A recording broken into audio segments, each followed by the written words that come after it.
ادفع بالتی ہی احسن، نہ قریب جاؤ یتیم کے مال کے. ایک اور مسئلہ پیش آیا اور شرعی حکم، یتیم کے مال کے قریب مت جانا. یتیم کس کو کہتے ہیں؟ اس بچے کو کہتے ہیں جس کا باپ فوت ہو جائے اور وہ 15 سال کی عمر سے کم ہو، بیٹا ہو یا بیٹی، اس کی عمر 15 سال سے کم ہو یعنی بالغ نہ ہو اور اس کا باپ فوت ہو جائے تو اسے یتیم کہتے ہیں شریعت میں. ابا زندہ ہے امی فوت ہو جائے تو یتیم نہیں.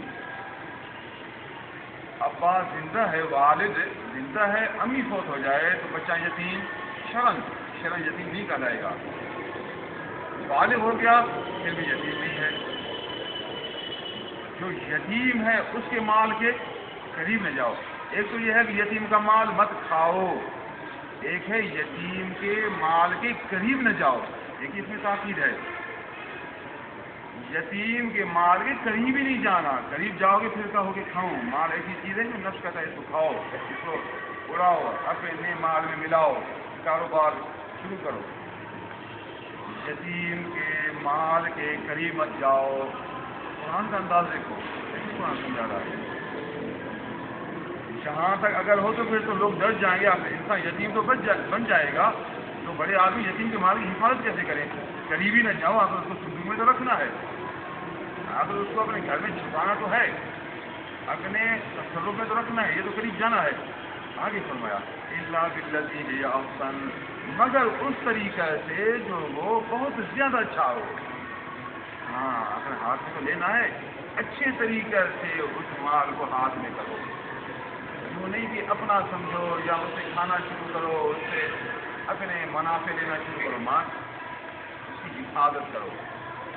وہ طریقہ جو بہت زیادہ اچھا ہے اس طریقے سے مال کو پکڑو.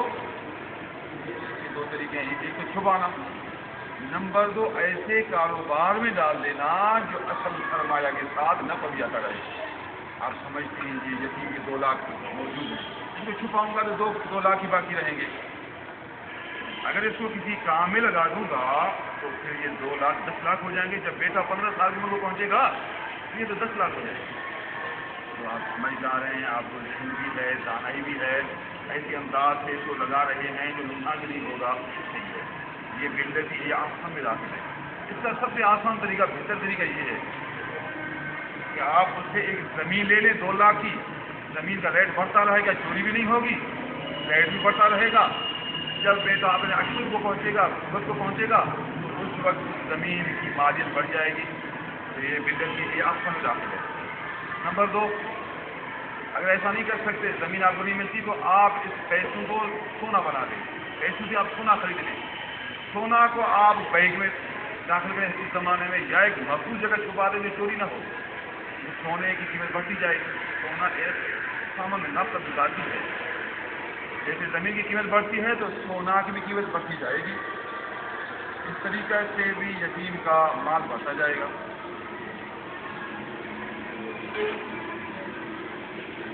نمبر 3 ہمارے زمانے میں فقہاء نے اسلامی بینکوں میں، جس میں مضاربہ کا طریقہ ہے، مجبوری کے دوران حالات کو مد نظر رکھتے ہوئے سہولت کی بنا پر پیسے رکھنے کی اجازت دی ہے. عام جو مشہور بینک ہیں ان میں پیسہ رکھنا تو سود ہے. مسلمان کہاں جائیں؟ گھر میں رکھتے تو چوری ہوتی ہے، ادھر رکھتے ہیں سود ہے. جائیں کہاں؟ اپنے آپ کو تباہ کریں. تو جو مشہور اعلان ہو رہا ہے کہ یہ اسلامی بینک ہے اور برکہ بینک ہے یا میزان بینک ہے، الفلاح بینک ہے، اسلامی نام پر بس آپ حسن ظن کریں، ان پر اعتماد کریں. وہ کہتے ہیں کہ ہم جو کام کریں مضاربہ اور اسلام کے قانون کو موافق کر رہے ہیں. مجبوری کے دوران آپ اپنے پیسے اس میں رکھیں، ماہانہ آپ کو نفع بھی ملتا رہے گا. تو مضاربہ مقرر تو نہیں ہے کہ اتنا نفع دیں گے، جتنا کاروبار ہوگا اتنا نفع ہوگا. آپ ان سے کیسے کاروبار کریں گے؟ بھائی جان وہ لیتے ہیں گاڑی لیں گے 8 لاکھ میں، اس گاڑی کو کس پر بیچیں گے؟ 12 لاکھ میں. دیکھیے کہ 8 لاکھ کی بجائے چند سالوں کے بعد 12 لاکھ ہو جائیں گے تو آپ کے پیسے اس میں ہیں تو آپ کا بھی حصہ ہوگا. ادھار پر چیز مہنگے بیچنا شرم جائز ہے.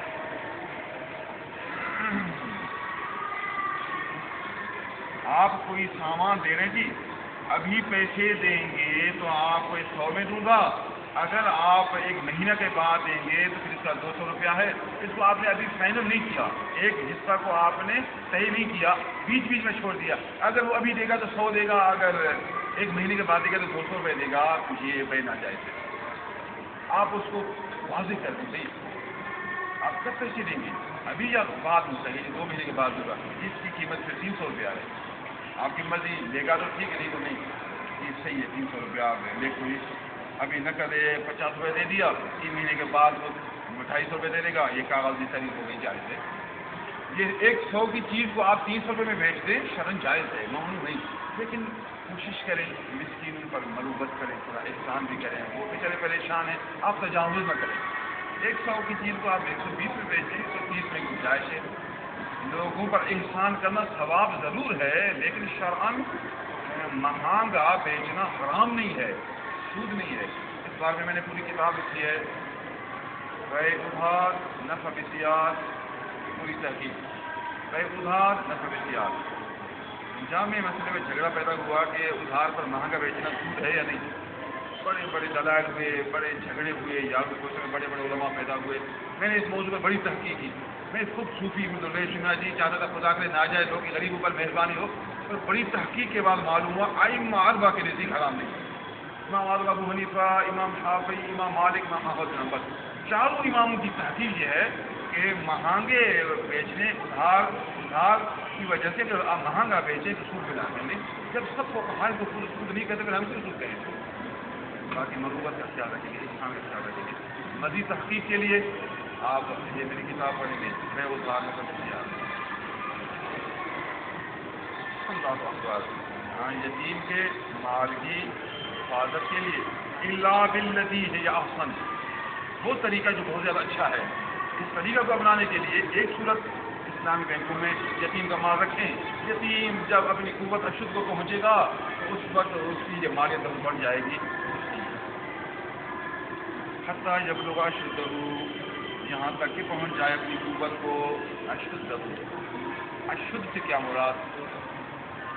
یتیم تو اس کو کہتے ہیں جو بالغ نہ ہو، بالغ ہوا تو یتیم کے درجے سے نکل جائے گا۔ پھر اللہ نے یہاں یوں نہیں فرمایا حتیٰ یبلغ شبابہ یا حتیٰ یبلغ بلوغہ، یعنی اشد فرمایا اپنی دماغی قوت کو پہنچے۔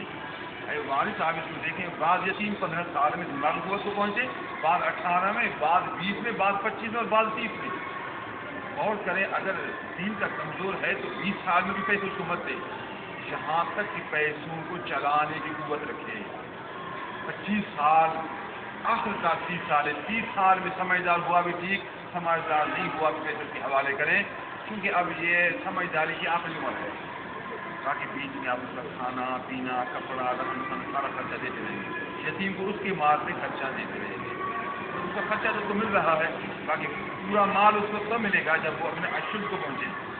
اشد ہو حتیٰ یبلغ اشدہ۔ دیکھیے اللہ تعالیٰ یتیم کے مال کی کتنا حفاظت کرتا ہے، لوگوں کو اس بارے میں کتنا تاکید فرما رہا ہے۔ دوسری آیت میں ہے وَلَا تَأْكُلُوا أَمْوَالَ الْيَتَامَىٰ، یتیم کے مال کو مت کھاؤ، جو یتیم کے مال کو کھاتا ہے ظلماً، إِنَّ الَّذِينَ يَأْكُلُونَ أَمْوَالَ الْيَتَامَىٰ ظُلْمًا إِنَّمَا يَأْكُلُونَ فِي بُطُونِهِمْ نَارًا، جو لوگ یتیم کا مال ناحق کھاتے ہیں وہ نہیں کھاتے مگر آگ کو۔ إِنَّ الَّذِينَ يَأْكُلُونَ أَمْوَالَ الْيَتَامَىٰ ظُلْمًا إِنَّمَا يَأْكُلُونَ فِي بُطُونِهِمْ نَارًا، وہ اپنے پیٹ میں آگ داخل کر رہے ہیں۔ جو آدمی یتیم کا مال کھا رہا ہے وہ دوزخ کی آگ کھا رہا ہے، یاد رکھو، قرآن ہے۔ یتیم کو یہ لوگ ہوتے ہیں یتیم کے مال کو کھاتے ہیں۔ اللہ اکبر۔ اس آیت کی شرح میں علامہ مولانا احمد جعفر خان صاحب نعیمی علیہ الرحمہ نے نور الایمان کے حاشیہ میں لکھا، فرمایا کوئی آدمی فوت ہو جائے اس کے بعد اس میں کوئی یتیم بچہ ہے، اس مال سے خیرات نہیں کریں گے۔ آدمی فوت ہو گیا، اس کے بعد اس میں بڑے بھی ہیں اور چھوٹے بھی ہیں، یتیم بھی ہیں، تو اس میت کا جو ترکہ ہے، اس کا جو ورثہ ہے، اس کی جو ملکیت ہے، اس ملکیت سے آپ نہ 40واں کریں گے، نہ 30واں کریں گے، نہ 10واں کریں گے، نہیں، ناجائز ہے۔ یتیم کا مال کھانا حرام ہے۔ بچہ یتیم ہے، آپ اس کے مال کو 30 میں لگاتے ہیں اور 10 میں لگاتے ہیں، 40 میں لگاتے ہیں۔ ہوشیار، شریعت سیکھیں، اسلامی احکام سیکھیں، مسائل شریعت سیکھیں، اس کے موافق عمل کریں۔ اگر آپ کو خیرات کا شوق ہے تو پھر کیا کریں؟ سب سے پہلے تمام ورثے کو تقسیم کریں، ترکہ کو تقسیم کریں۔ یہ یتیم کا حصہ، یہ بڑے کا حصہ، یہ بیوی کا حصہ، یتیم کے حصہ کو علیحدہ کریں۔ ہر ایک اپنے حصہ کو اپنے مٹھی میں پکڑے، اس کے بعد وہ اپنے ارادہ سے، اپنے دل سے خیرات کرے، پھر آنکھوں پر، پھر مدرسہ میں دے، استادوں کو دے، پیر کو دے، کسی بھی دے، ثواب ہے، خیرات کرنا ثواب ہے۔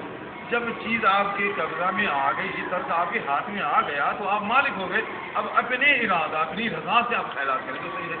ہمارے زمانے میں یہ بھی ایک بڑا رسم ہے، سب اگرچہ بڑے ہوں، یتیم پھر تو مسئلہ ہو گیا، اگر سب بڑے ہیں واقع کہتے ابھی خیرات ضروری ہے، وہ بیچارہ مجبور ہے، اس کو شادی کی ضرورت ہے، اس کو اپنے پیسوں کو خیرات میں استعمال کرنے کی قوت ہی نہیں ہے، وہ چاہتا بھی نہیں، زور اس سے بھی نہیں آپ کو تو خیرات کرنی ہے۔